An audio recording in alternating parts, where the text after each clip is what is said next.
Ang tanging bagay na hindi nagbabago ay ang walang humpay na paglipas ng panahon. Parang kahapon lang ang 2024, mas bata ka noon, mas bata rin ako, iba ang mundo noon. Pero ang channel na ito hindi nagbago. Nandito lang kami noon, ibinibigay sa inyo ang mga pinakamagagandang kwento tungkol sa pinakamalalaking mega projects noong panahon na yon. Walang anuman, pero ganito kasi yon. Ilan sa mga proyektong yon ay umusad na mula nung huli natin silang tiningnan. Mula sa mga planong nasa boardroom, umabot na ito sa aktual na pagsubok. Mula sa mga concept render, naging ganap na mga prototype. At mula malalaking problema, naging mas malalaking problema pa. Kaya samahan nyo kami ngayon dahil babalikan natin ang nakaraan para bigyan kayo ng mga update kung kumusta na ang iba't ibang proyektong ito ngayong kalagitnaan ng 2026. So, kumusta na nga ba sila? Hayan yung sabihin ko sa inyo, hindi kayo makapaniwala sa progreso ng ilan sa mga ito. Ang Fujian Aircraft Carrier. Noong 2024, tinalakay natin ang misteryosong tinawag na Fujian Type 003, ang pinakabago at pinakakumikinang na fleet carrier ng Beijing. Ito ay nagmarka ng isang malaking tagumpay sa kasaysayan ng hukbong dagat ng China. Ito ang pinaka-advanced na barkong pandigma na kailanman ay ginawa ng Beijing. Isa itong sariling gawa na super carrier na may electromagnetic catapults sa halip na lumang ski jump design. Kaya nitong mag-operate ng mas mabibigat na eroplano na may mas maraming gasolina at armas sa dagat. Ang dambuhalang barko na may 80,000 toneladang displacement ay hindi kasing laki ng USS Gerald R. Ford at ang mga sistema nito ay hindi kasing advanced. Ngunit ito ay kumakatawan sa isang seryosong pag-angat ng kalidad para sa hukbong dagat ng China na ginagawa itong tunay na banta sa malalayong karagatan. Tingnan mo ang dalawang carrier ng China, Liaoning at Shandong at ngayon ang Fujian. Kalimutan mo na ang mga ginawa ni Mao noong dekada 60.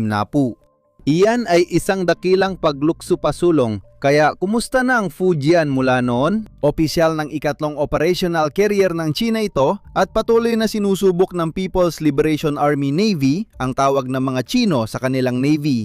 Oo, kailangan ko talagang banggitin ito lagi dahil kakaiba. Pero ito ang punto, madali lang gumawa at maglunsad ng carrier, kahit Rusya nagawa na yon. Ngunit ang pagbuo ng infrastruktura at kultura sa paligid ng Carrier Strike Group ay higit pa sa simpleng pagpukpok ng bote ng champagne at pagpapalaot. Kailangang matutunan mong gamitin yan at matagal na itong pinaghahandaan ng hukbong dagat ng China mula pa noong huli mong makita ang Fujian.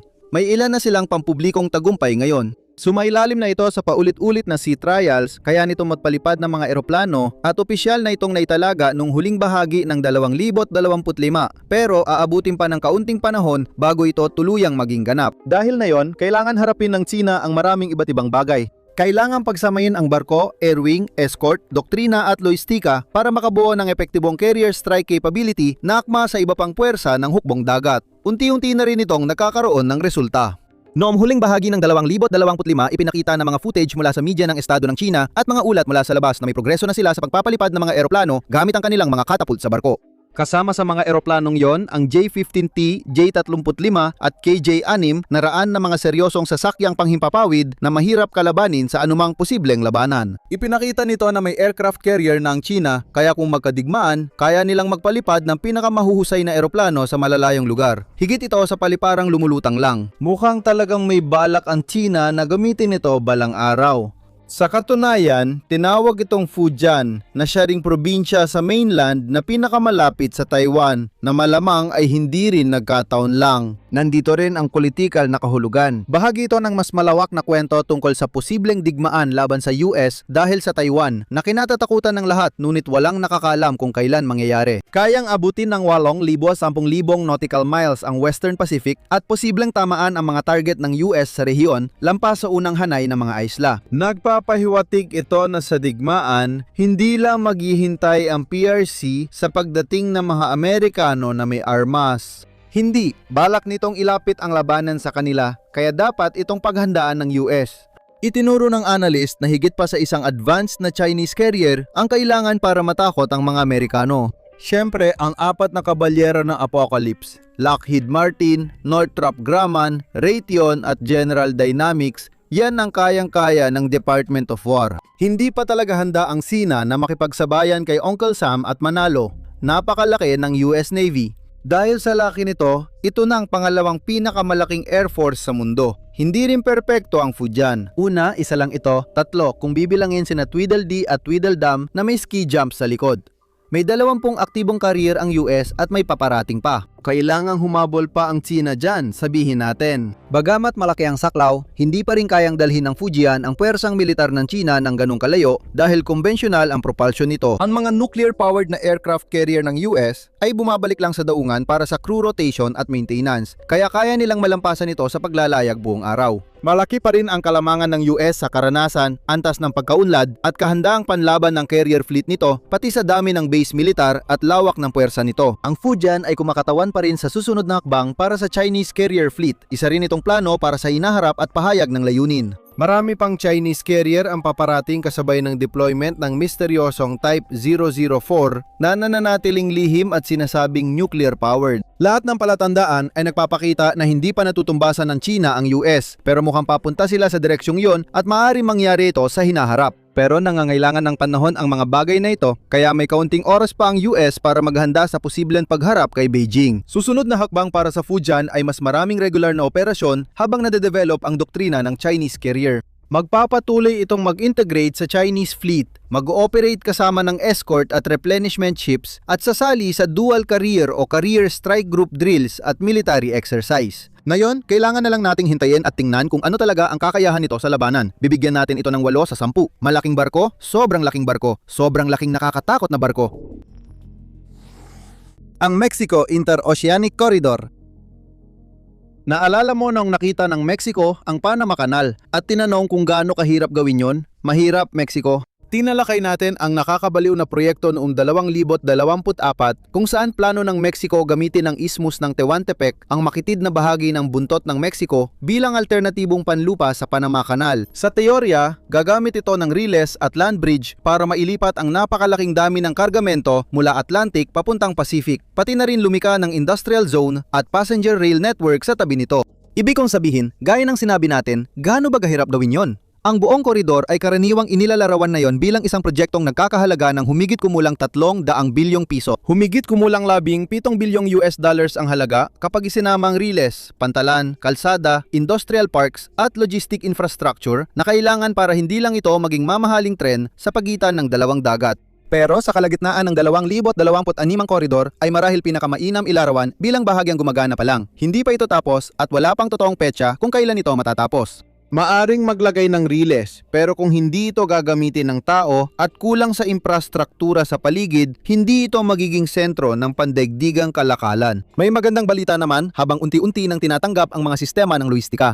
Noong Marso 2025, iniulat ang pilot na pagpapadala ng humigit kumulang 900 Hyundai na sasakyan mula sa Lina Cruz, dinala sa tren patawid ng Isthmus papuntang Quasa Coatzacoalcos at muli silang isinakay patungong silangang baybayin ng US. Patunay yon na gumagana ang konsepto. Malinaw ang mga benepisyo para sa Mexico kung lubos na mapapakinabangan nito. Mas maunlad na ekonomiya, kapaki-pakinabang na infrastruktura at mas malaking papel sa pandaigdigang kalakalan. Maaaring samantalahin ng mga kumpanya ang bilis ng pagdaan ng kargamento mula isang karagatan sa isa pa nang hindi na naghihintay sa masikip na Panama Canal. Nag-aalok ito ng tunay na alternatibo para sa mga kumpanyang handang sumugal at subukan ito. Nakaplano pa nga na magkaroon ito ng linya para sa mga pasahero. Noong Nobyembre 2025, binuksan ang unang bahagi ng linya K ng Riles mula Iztapalapa hanggang Toluca. Matatapos na ngayong ang bahagi patimog kung masusunod ang mga itinakdang petsa. Sa teorya, makakatulong itong ikonekta ang mga karaniwang Meksikano sa koridor ng ekonomiya na puno ng negosyo, diwang pagnenegosyo at oportunidad na maaaring umabot sa buong bansa. Pero hindi lahat maganda. Mexico pa rin ito sa huli. Noong Disyembre 2025, nadiskaril ang isang tren sa Interoceanic Corridor malapit sa Oaxaca na nagresulta sa 14 patay at 98 sugatan dahil umano sa mabilis na pagliko sa kurbada. Wala pa tayong kabuuang gastos, pero pagsapit ang pagsibol 2026, mahigit 100 biktima na ang nakipagkasundo sa operator para sa kompensasyon. Nananawagan ang pamahalaan ng Mexico ng mas mataas na pananagutan at kredibilidad bilang pundasyon ng proyekto ng koridor na may saysay naman. Kung sinusubukan mong itulak na maging kapaki-pakinabang at praktikal sa buong mundo, ang alternatibong ito sa ibabaw ng lupa sa Panama Canal makakatulong kung masisiguro mong hindi matutumba ang mga tren na may dalang mamahaling gamit nila na parang lasing na batang may suot na roller skates. Layunin nitong makakuha ng sertipikadong muling pagsisimula matapos masuri at maayos ang lahat. Hindi ito ganon kasimple dahil maraming hamon sa koridor na ito. Una sa lahat, ito ay sa Mexico at ibig sabihin nito ay laging nariyan ang mga kartel kahit gusto gusto mo man o hindi. At malamang ay ayaw mo naman talaga. Sa 2025, iniugnay ang kahalagang pang-ekonomiya ng koridor sa tumataas na interes ng reyon mula sa mga grupong kriminal at pamahalaan na nagpapadala ng pambansang seguridad. Hindi na kailangang sabihin mahalaga ang ganitong sentro ng logistika sa mga kartel na napuslit ng droga. Obligasyon ng Estado na gawing ligtas at mapagkakatiwalaan ang koridor dahil kapag nakuha ng kartel ang package mo mula sa Amazon, hindi mo na yon mababawi. Pinapakita nito ang kahalagahan ng koridor sa seguridad ng Mexico dahil kasalukuyang kontrolado ito ng Sekretarya ng Hukbong Dagat ng Mexico. May pagtutol ang mga grupong katutubo at pangkalikasan sa mga industrial park at paggamit ng lupa sa koridor.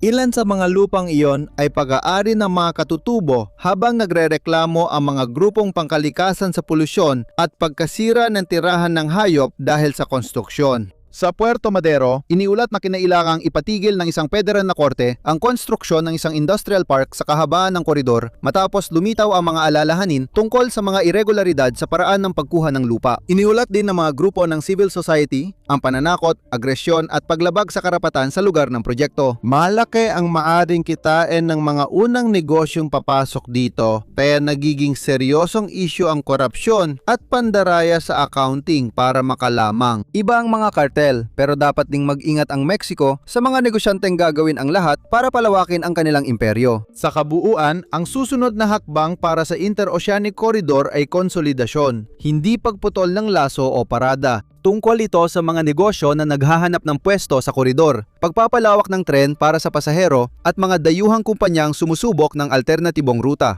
Dahil sa tagtuyot, minsan bumababa ang operasyon ng Panama Canal sa normal na kapasidad. Kung lalala pa ang trend, nandyan ang koridor ng Mexico para punan ng kakulangan. Sana hindi mauna ang mga sikaryo makialam. Bigyan natin ito ng 5 sa 10. Hindi pwedeng tumaas hanggat hindi nila naaayos ang issue ng pagdidiskaril. Ang bagong ospital para sa mga bata sa Ireland ay magbubukas sa downtown Dublin na magdadala ng bagong panahon ng kalusugan para sa mga bata roon. Tama ba? Hindi. Naging malaking gulo ang lahat dahil sa matinding pagkaantala, sobrang laki ng budget at parang eksperimento kung gaano kamahal ang isang ospital. Spoiler alert, sobrang mahal talaga nito. Umabot na ng higit 2.2 bilyong euro ang gastos. Iyan ay 530 euro para sa bawat isang Irish na tao. Tandaan na ang ospital ay orihinal na tinatayang 6, naraang 50 milyong euro lang ang gastos, kaya nakakapagtaka kung paano ito halos 4 na beses lumampas sa budget at hindi pa rin nabubuksan. Ganyan talaga kapag gumastos ka ng 336,000 euro para lang sa silungan ng bisikleta. Hindi lang sana ospital ang gusto sa lugar, kundi pati research lab, tirahan ng pamilya at mga espesyalistang serbisyo. Pero dahil sa dami ng dagdag, nahihirapan tapusin ang proyekto. Sa kabilang banda, naging simbolo ng problema sa politika ng Ireland ang ospital na ito. At tulad ng nabanggit namin, hindi pa ito bukas. Sinabi naming magugulat kayo sa progreso ng ilang proyektong tinalakay mula 2024 at ganun na para sa proyektong ito. Mas namangha kami sa sobrang kakulangan ng progreso kaysa sa kahit ano paman. Isa pang malaking mahalagang yugto ang hindi naabot ng huling bahagi ng Abril 2026 kung kailan dapat ay halos tapos na ito, pero yun mismo ay isang pagkaantala mula sa naunang deadline na malamang ay galing din sa naunang pagkaantala.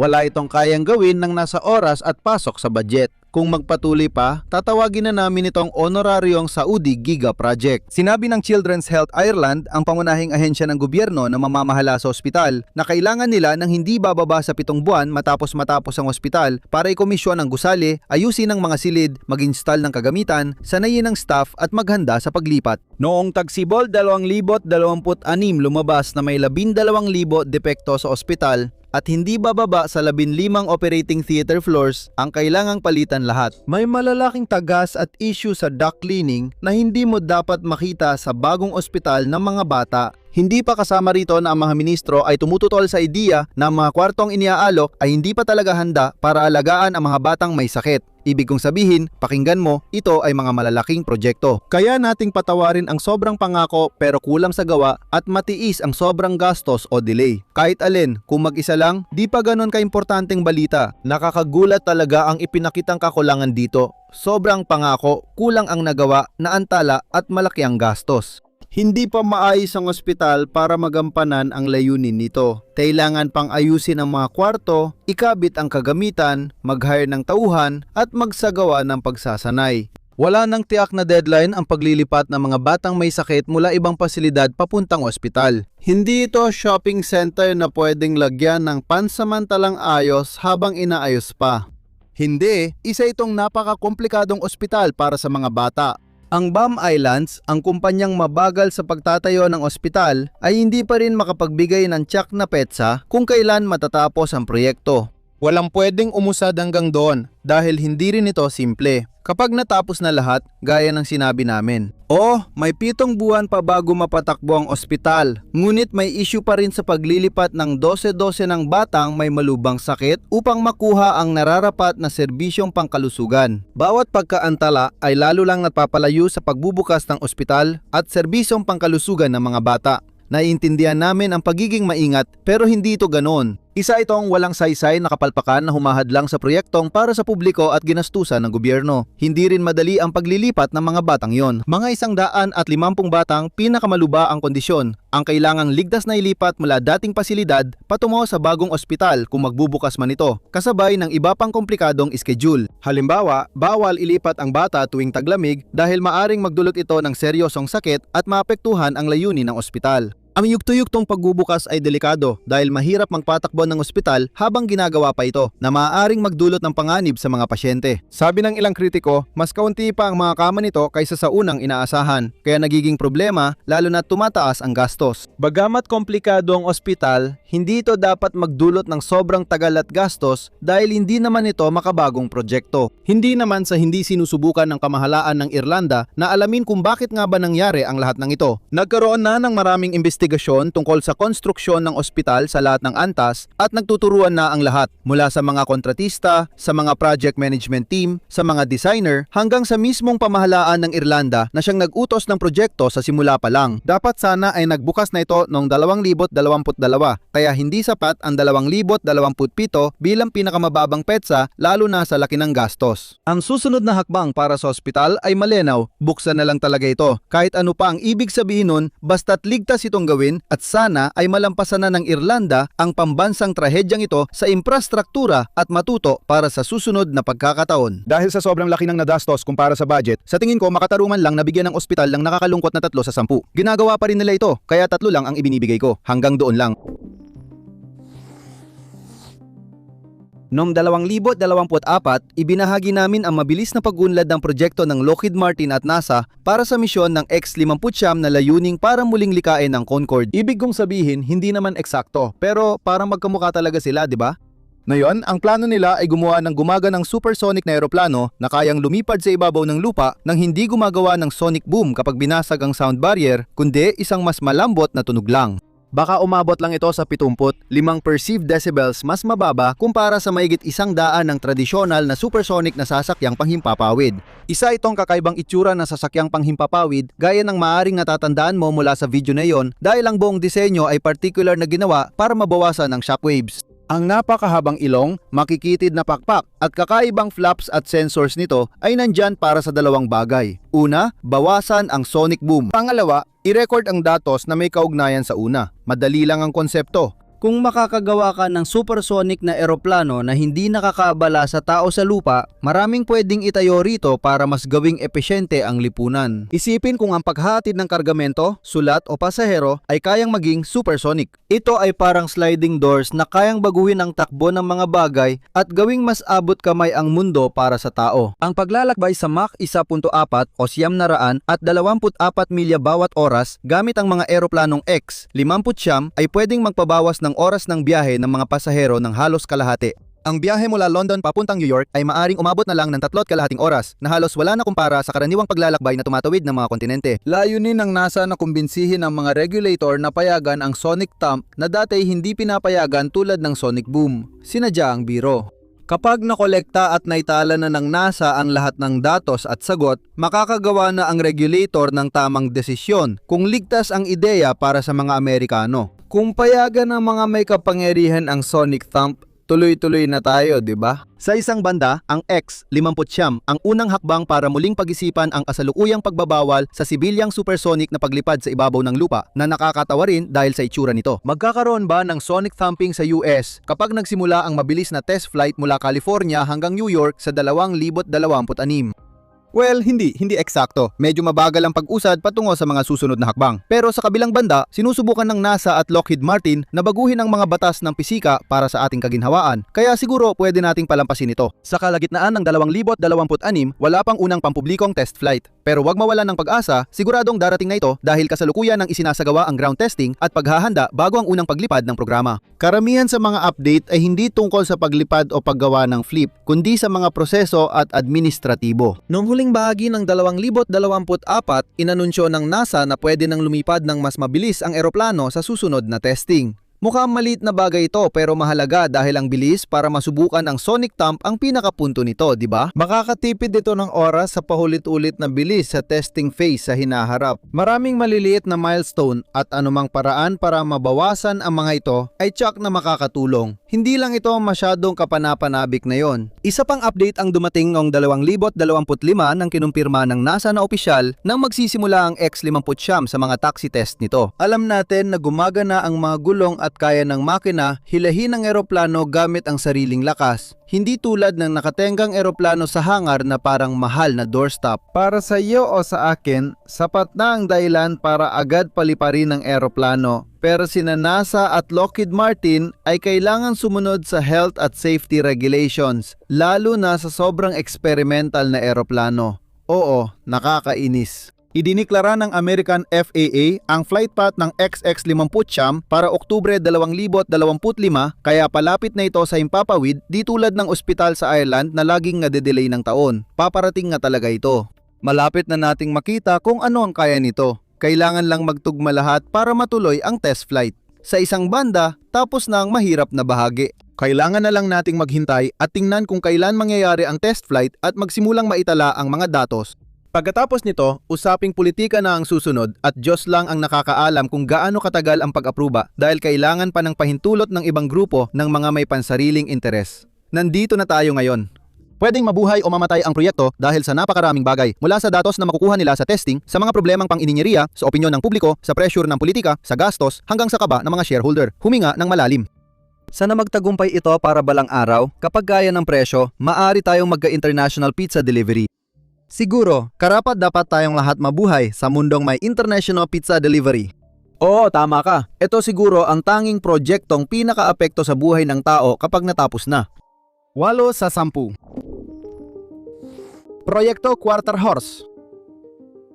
Mas mabilis na ito kaysa dati, pero iba ang direksyon kumpara sa malalaking proyekto sa aviation. Hindi lang supersonic ang layunin natin, kundi hypersonic pa. Quarter Horse ang pangalan ng proyekto ni Hermeus para makamit ang practical na mataas na bilis ng Mach gamit ang sasakyang panghimpapawid sa pamamagitan ng tinatawag na marami na mabilisang paraan ng pag-ulit o rapid iteration route. Para kay Hermeus, mas gusto nilang gumawa ng sunod-sunod na mas mapanganib na demonstrator patungo sa hypersonic na sasakyang panghimpapawid kaysa subukang abutin agad ang layunin maliban sa gastos ng paggawa ng mga bagong bersyon para sa practical na kaalaman. Ang supersonic na bilis ay Mach 1.2 hanggang Mach 5. Lampas dito ay hypersonic. Wala pang tao ang nakalipad gamit ang eroplanong gumagamit ng hangin bilang panggatong sa hypersonic na bilis. Ang SR-71 Blackbird ang pinakamabilis na may bilis na Mach 3.3 sa mataas na altitude. Naabot naman ng X-43A ng NASA ang Mach 9.6 ngunit ito ay walang sakay na tao. Noong 60 may sakay na tao, ang X-15 pero rocket-powered ito at di gumagamit ng hangin bilang panggatong. Layunin ng Hermeus na lampasan ang hadlang na ito sa kasaysayan ng abyasyon. Ngunit hindi lang ito para sa sangkatauhan. Ang hypersonic na eroplano ay magiging game changer para sa unang militar na makakagawa nito. Ang mga hypersonic na eroplano ay magpapawalang saysay sa karamihan kung hindi man lahat ng kasalukuyang anti-aircraft systems. Papayagan nito ang militar na mabilis mag-deploy, umatake sa mga target na maigpit ang depensa at makaalis bago pa masabi ang panganib sa pambansang seguridad. Isipin mo ang mga eroplano na kayang umikot sa kalahati ng mundo sa loob ng wala pang isang oras na kayang mag-deploy at tumulong sa mga kaalyado saan mga panig ng planeta. Isa siyang mahalagang asset sa geopolitika na posibleng magdulot ng pagbabago sa mga isyung militar. Iyan ang tawag sa technological na pag pag-unlad na sapat para baguhin ang paraan ng pakikidigma natin sa isa't isa. Isang magandang halimbawa nito ay ang paggamit ng mga drone sa Ukraine. Kaya, kumusta na ang plano ni Hermeus para sa paghahari sa mundo mula nung huli nating balita? Well, ang update dito ay napakalinaw at maayos. Sa totoo lang, nakamit na ng isang eroplano ni Hermeus ang supersonic na paglipad. Hindi pa hypersonic pero simula na ito. Noong Mayo 2025, nagsagawa ng flight test si Hermeus sa Quarter Horse Mark I sa Edwards Air Force Base, California. Pagkatapos, ang mas malaking Quart Horse, Mark 2.1, halos kasing laki ng F-16 at pinapagana ng Pratt & Whitney F-100 ay umabot ng Mach 1.2.1 noong Mayo 2026. Mahalaga ito dahil napapakita ng patunay ng konsepto at totoong pag-unlad. Sinusubukan ng sabihin na kung halos kasing laki ito ng isang F-16, gumagamit ng parehong makina gaya ng F-16 at kayang mag-supersonic tulad ng F-16, hindi naman talaga ganun ka-impressive. Kayang umabot ng Mach 2.2 ang F-16 kapag maayos ang lipad. Ano nga ba ang espesyal kay Quart Horse? Mukha namang parang F-16 lang siya. Ang Quart Horse ay hindi F-16. Ito ay bagong proyekto na may ibang layunin. Ang makabuo ng isang bagay na kayang makamit ang mga tagumpay na katulad ng isa sa pinakamabilis na jet na nagawa ay hindi matatawag na kabiguan sa kabuuang pananaw. Pero kung doon lang sila titigil, baka nga maging kabiguan yon. Pero mukhang walang indikasyon na gusto nang magpahinga ni Hermeus sa kanyang mga nagawa dahil ginagawa na nila ang Mark 2.2 at paparating na rin ang Mark 2.3. Sinabi ni Hermeus Chairman AJP Picar, ang paglipad ay nagpapakita ng bihirang bilis ng pagpapatupad sa makababong aviation. Tama siya. Kung hypersonic ang target, ang pag-abot mula konsepto hanggang supersonic sa ganitong bilis ay kahanga-hanga. Magtala kayo, ospital ng mga bata ng Ireland. Gusto ng US government ang nakikita nila at malinaw na interesado ang depensa sa proyekto. Noong Mayo 2026, inanunsyo ng Hermeus na binago ang kontrata nila sa American Defense Innovation Unit para itaas ang pinakamataas na halagang sakop nito sa $219 milyong. Layunin ng kontrata na ipakita ang mabilis na pagpapakawala ng payload kasabay ng paglipad sa mataas na Mach sa US Air Force at Navy. Ibig sabihin, alam ng industriya ng depensa ng US ang direksyon ng proyekto at pinapabilis nila ang pag-unlad para mabilis itong marating. Noong Mayo, inanunsyo ng Hermeus na kukuha sila ng bagong CEO. Si Pip Pica, tagapagtatag, ay magiging chairman matapos makalikom ng mahigit $200 billion sa pribadong kapital. Malaki na ang daloy ng pera ngayon at sa bilis ng pag-unlad ng Hermeus, malapit nang magtuloy-tuloy ang pagbagsak ng mga domino. Ang dahilan kung bakit ito naging popular na investment ay dahil hindi naman talaga mahirap makita na magtatagumpay ang Hermeus. Ang SR-70 sa Blackbird ay dinevelop noong Cold War, gayon din ang F-16 at ang original na F-100 engine na nagpaandar dito. Marami pang ibang tagumpay ang nakamit, gaya ng nabanggit kanina. Walang dahilan para sabihing sa kaunting pananaliksik at pag-unlad, pera, pagsisikap, technological na pag-unlad at panahon, hindi magiging posible ang hypersonic na manned air-breathing flight. Siguro ito na ang oras para maghinay-hinay at mag-ingat. Ang paggawa ng bagong makinang kayang magpanatili ng hypersonic na bilis ay mangangailangan ng panahon. Hindi pa tayo malapit sa hypersonic na military jets at kakailanganin pa ng panahon para maging buo at epektibo ang arkitekturang gagawa ng sasakyang kayang tumakbo ng 1 milya kada segundo gaya ng ibang teknolohiya. 1 milya kada segundo? Grabe! Simple lang ito. Nakikita natin ang malaking pag-unlad na maaring magdala ng katuparan ng hypersonic na pangarap natin. At kahit hindi pa tayo nasa dulo ng laro, maaring magsimula na itong makita bilang isang maliit na tuldok sa abot tanaw at talagang nakakakilig yon. Mukhang simple ang susunod na hakbang ni Hermeus, pero mahirap dawin. Ang goal ay mas pabilisin pa. 9 sa 10 ang ibibigay ko. Galing ng tropang mabilis, sana mas bumilis pa kayo. Turismo sa Kalawakan. Noong 2024 sa Mega Projects, gumawa kami ng video tungkol sa komersyal na turismo sa Kalawakan. Noong mga panahong yon, ang turismo sa Kalawakan ay isang kakaibang karanasan para sa mayayaman na baka maranasan nila bago sila mamatay. Kung may sapat silang perang, pwedeng sunugin para lang sa gasolina na kailangan para makarating doon. Kaya, ganun pa rin ba ngayon? At malinaw naman. May kilala ka bang sa antas ng kita mo na nakapunta sa Kalawakan? Malamang wala. Pero imbes na manatili kung ano ito dati, Nagmamature na ang industriya ng turismo sa Kalawakan at lumalabas ng iba't ibang business model na may kani-kanyang landas. Una, ang karanasan sa Kalawakan na siguradong narinig nyo na, suborbital na paglipad. Magbabayad ka ng malaking halaga, kadalasan daan-daang libong dolyar, para makarating sa itaas ng Kármán Line, ang opisyal na hangganan ng Kalawakan na mga 100 kilometro ang taas. Doon, ilang minuto kang walang bigat, makikita mo ang daigdig, tapos bababa ka na. Karaniwan, 10 to 15 minuto lang ang karanasan. Masaya, pero hanggang doon lang. Isa pang misyon ay ang orbital. Akyat ka minsan sa International Space Station at ikot sa daigdig ng ilang araw bago bumalik.